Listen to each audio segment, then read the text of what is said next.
प्राचीन भारत के एक छोटे से गांव में अर्जुन नाम का एक युवक रहता था।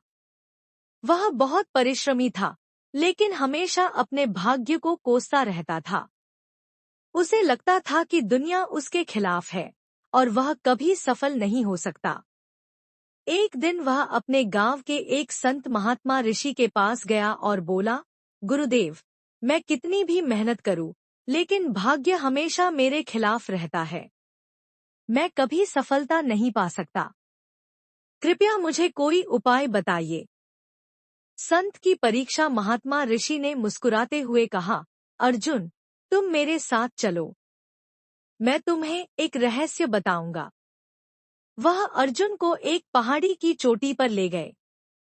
वहां पहुंचकर उन्होंने अर्जुन से कहा, अब सूरज की ओर देखो और अपनी छाया को पकड़ने की कोशिश करो।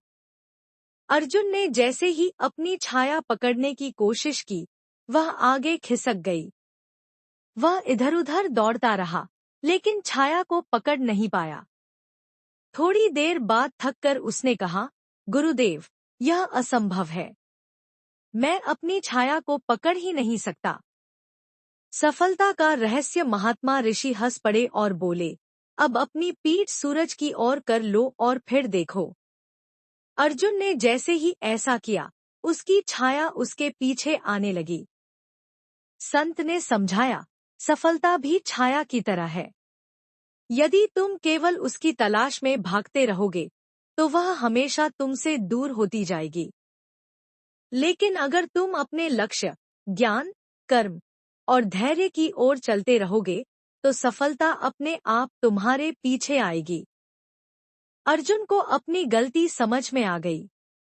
उसने यह सीख लिया कि असली ध्यान लक्ष्य पर होना चाहिए, न कि केवल परिणाम पर। शिक्षा यह कहानी हमें सिखाती है कि सफलता को पाने के लिए हमें केवल उस पर ध्यान नहीं देना चाहिए, बल्कि अपनी मेहनत, धैर्य और सही दिशा में कर्म करना चाहिए। जब हम अपने उद्देश्य पर ध्यान केंद्रित करते हैं, तो सफलता खुद हमारे पीछे चलने लगती है।